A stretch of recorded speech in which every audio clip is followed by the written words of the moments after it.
Amang Sonata. Mag-wish muna po. Merry Christmas po. Thank you. Maraming salamat sa inyo dumating kayo.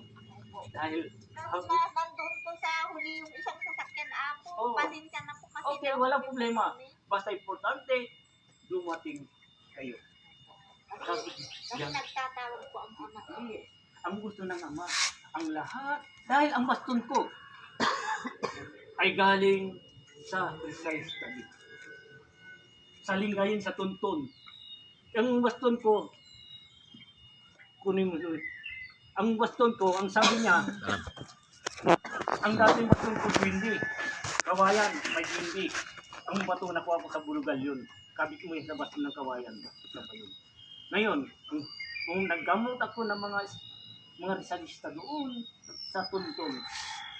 Ngayon, meron silang mesa, yung kabanal-banal ng upuan, at doon ako pinaupo. Pagdating ng oras yun, ginamot ko sila lahat. Pagdating ng magbabago ng alas 7, kainan na. Ito, dapo ito.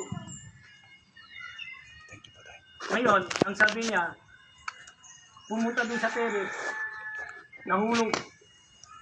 Tapos sabi niya sa akin, Ama Eden, itong baston tignan ko. Sabi ko, buhay ito, pag ganun ko, parang balat niya dumidikit sa kamay ko. Sabi ko, nahiya ako hihingin sa kanya. Sabi ko, buhay ito. Sinahuli ko sa kanya. Salamat. At sabi niya, hindi, sa iyo yan. Bakit? Sa akin, may kwento dito. Sabi niya. 1972,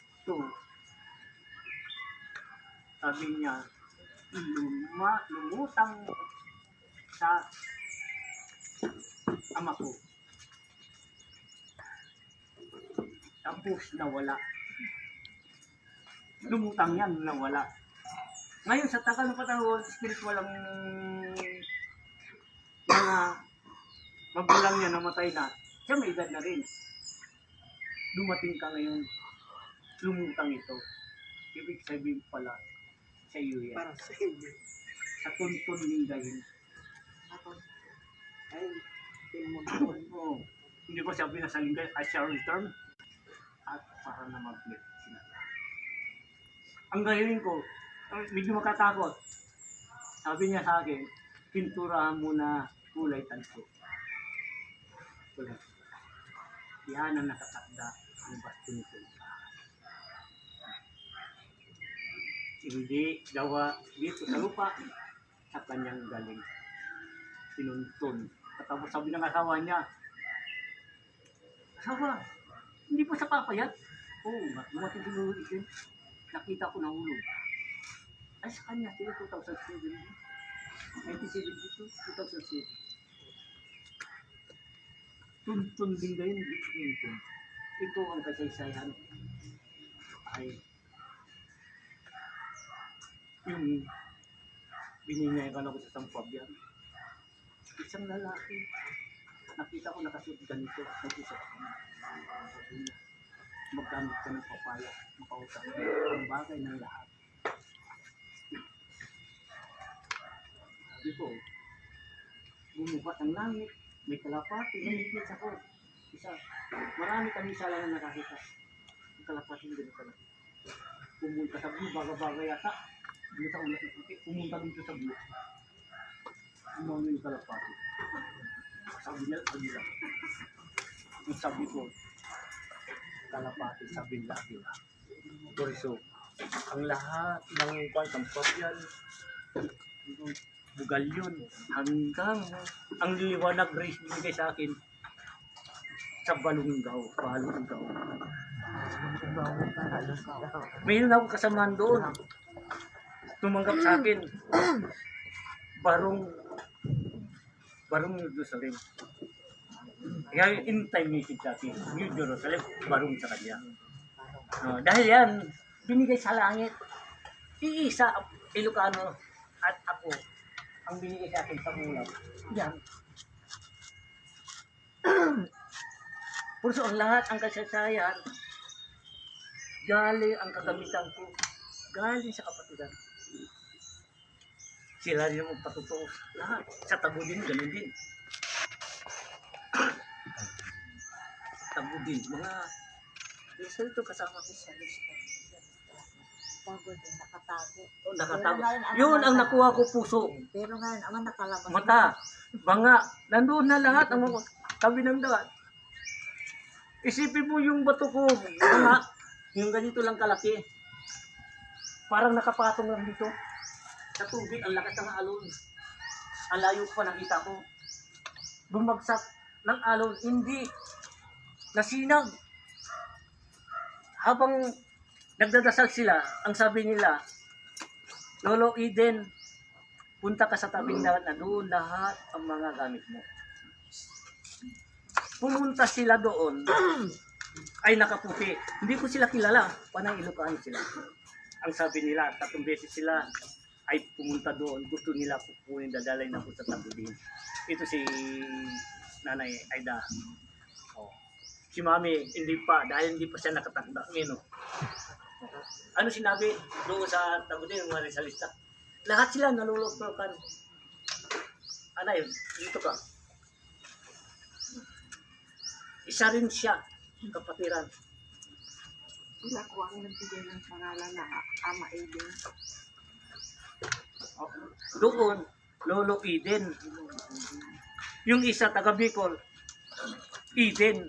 Yung tumawag lang ama, ang mga tao. Ang tunay, sabi niya, hindi ka si Roel, ikaw si Eden. Tignan mo, sabi niya. Halika, pakita mo. Ang nagsurrender sa akin, binisinuli sa akin, 7,777 power pinigay sa kanya ng Diyos. Hinanap ako. Dahil ang lahat yan, upo kayo, ang lahat yan, sabi ko, ang lahat yan ay siya ang gagawa ng paraan kung paano tayo magkakakilala. Tama hindi? Puso ngayon dito tayo, magpalad. Marami akong kasamahan. Kayo ang pinatawag ng Ama. Oo, banal na Espiritu. Tawagin mo sa malasin, papuntay mo dito. Sabi ko, Ama, lungis yun. Kausapin mo sila, sabi mo, kumulisto. Alas 6, habang nag-astal ako, ang sabi niya, tawagin mo sila, ang mga pamilya mo. Dito tayo, nagkikwentuhan. Dito ay puso. Puso sa baba, puso sa taas. Pag-ibig sa baba, pang tao, pag-ibig sa langit. Dahil ang lahat yan, pinag-isa, banal na Espiritu, ang tao ay isa. Pag-ibig ang dala-dala natin ang lahat. Gawin ninyo kung ano man ang gusto nyo ay freedom sa lahat. Huwag nyo sabihin, bisita kayo, pamilya tayo.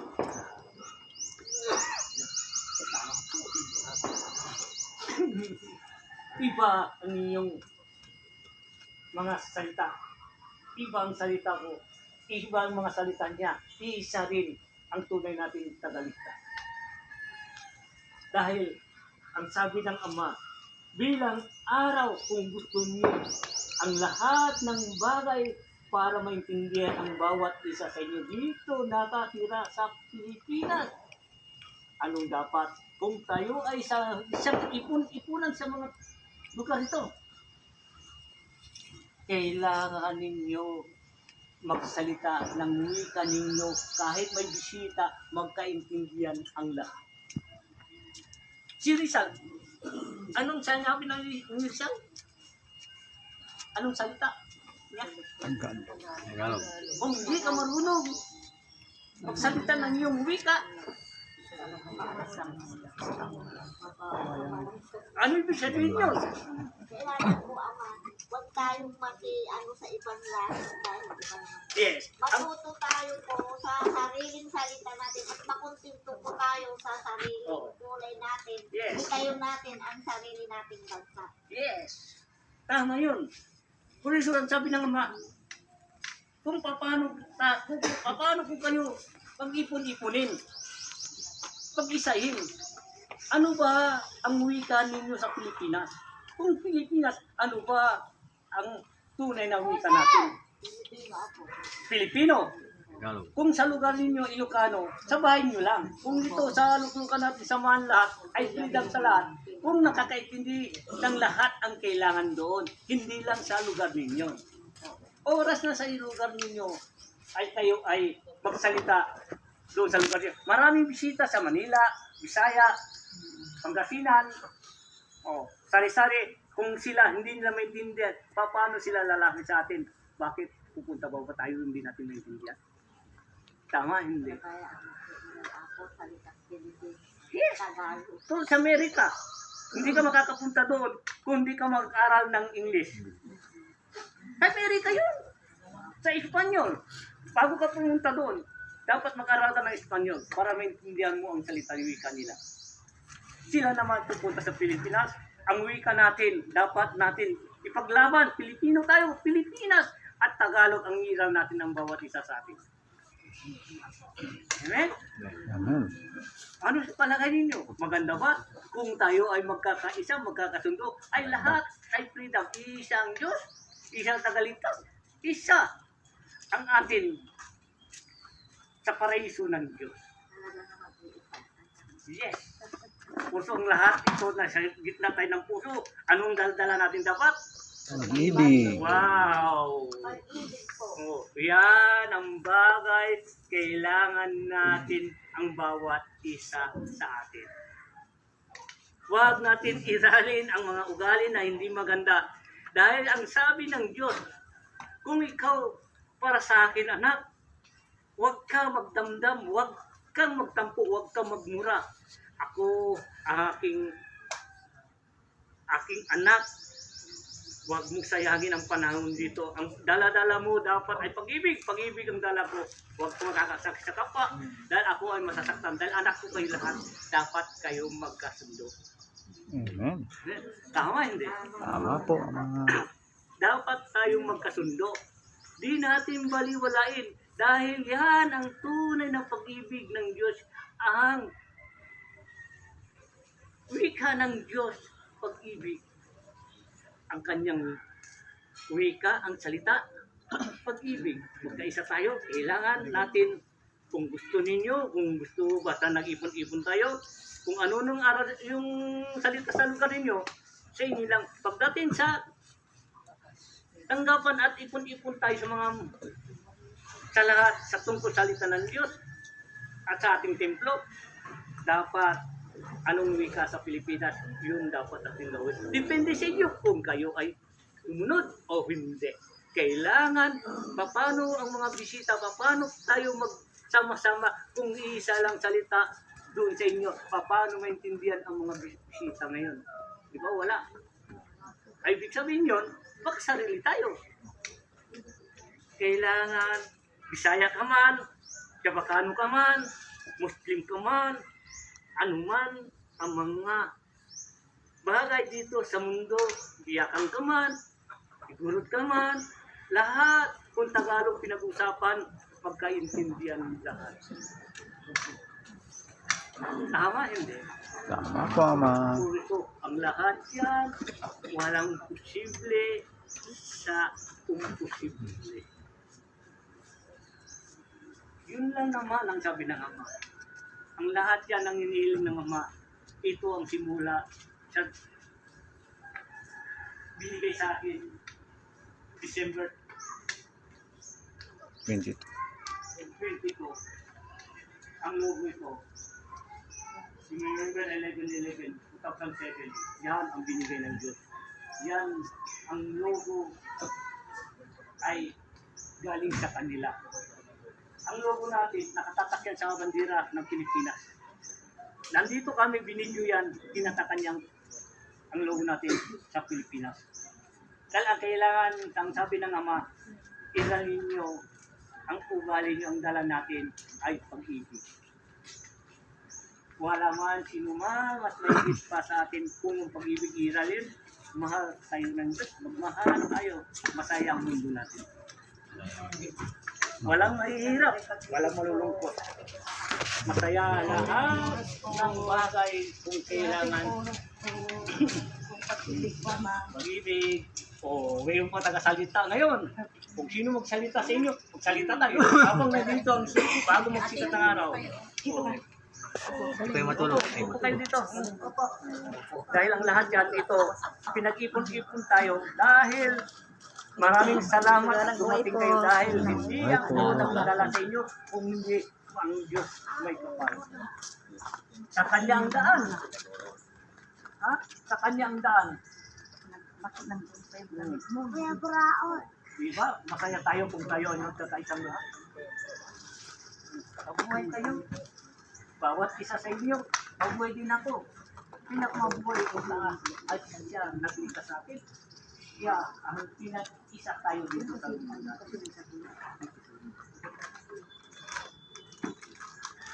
Kita mo, ang salita ay hindi nabasa, nakasulat sa Biblia.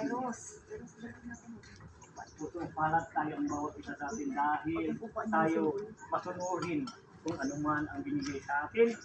Katungkulan, ginagampanan natin.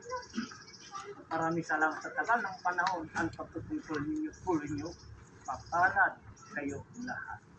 Tuloy niyo ang inyong mga dito, sabi ng Ama, freedom laya. Kung anong gawain niyo doon, lalagay niyo dito. Gawin niyo dahil kami ay magrespeto, ginagalang ko kayo. Lahat, respeto ang bawat isa sa ating lahat. Pusong dala ko puso, puso apakan, pag-ibig.